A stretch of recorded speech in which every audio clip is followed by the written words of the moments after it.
Hi guys, Scott Steinlosky here with Refugee Relief. Just wanted to take some time, first of all, just to say thank you.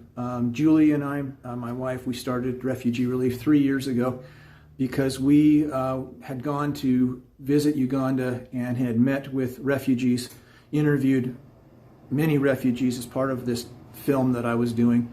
And God just changed our hearts, and we felt just burdened to share the love of Christ through relief work to refugees, not just in Uganda, but around the world. And since then, we've been able to do just amazing things as God just has opened doors, doors that I wouldn't expect.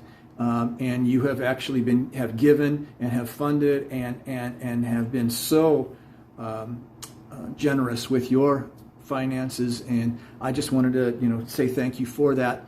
Last year, one of the things that God surprised us with is I had sent out a year-end letter last year, and just at the bottom of it, I did a little PS that just said, "Hey, we're thinking about starting a farm, and we'd love your prayers. Love it if you would pray about this farm." Well, a donor received the letter and gave me a call, and he, asked me about the farm, and I really knew nothing. I had nothing that I could tell him really. We didn't have land, we didn't have a budget, didn't know a lot. But except for that, we both agreed it was an incredible idea and something that the refugees felt like they had the expertise to do. And so it'd be refugees working the farm, owning the farm, and being able to provide food for themselves. So we thought it was a great idea. The donor basically said, "How much do you think it's going to be?" And I said, "Well, we had talked about it. We thought maybe around $20,000. And he said, "Okay." He said, "I tell you what, I'll give you 10 if you can raise the other 10. I said, "Awesome, God, this is another door you're just opening. Wasn't where I was heading. I don't feel like we're 100% prepared, but you're making the pathway, and so I'm just going to step into it." We did. Long story short, you guys prayed, God touched your heart, and you gave, and we made that $10,000 match. And so we were able to buy 36 acres of farmland in Uganda. We planted 10 acres to begin with because we wanted to learn what we were doing. We planted 10 acres of corn, and I was just there in November, just a few short weeks ago, and was able to be there for the harvest. And it was an amazing experience to see volunteer refugees there working and harvesting the corn. It was just an amazing experience to be part of. So that initial 10 acres of corn is going to go exclusively to refugees. All of it's going to be milled and ground into cornmeal and distributed to the most vulnerable refugees there in Uganda. Going forward, we want the farm to be self-supporting.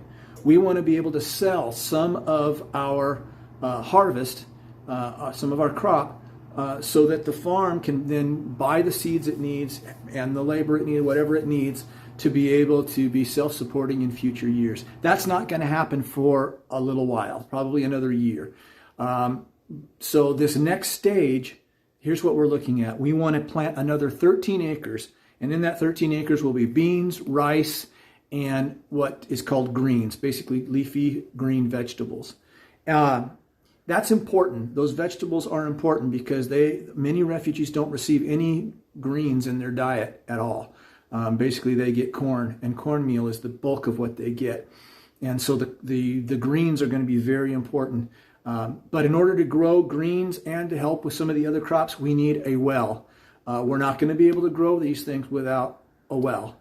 And so the additional 13 acres, the well, everything is basically comes to another $20,000 that we need to make this happen. Again, a generous donor who has such a heart for refugee relief and for refugees around the world. So grateful. He gave another $10,000 match towards this second stage of the farm.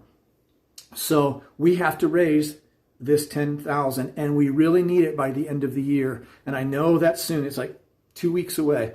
But the reason is because we have to get the ground ready and be ready to plant at the end of January.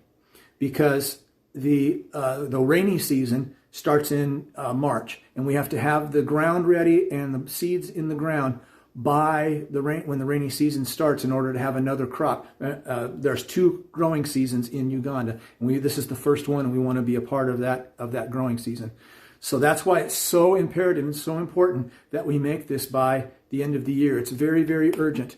So anything you can give towards the stage 2 project of this farm, with the idea of it being self-sustaining going forward, and the idea of it being able to help refugees there in Uganda, but possibly even other parts of the world.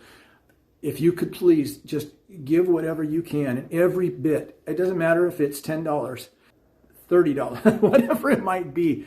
It's going to come together, and it's going to help us get just that much closer to that match goal.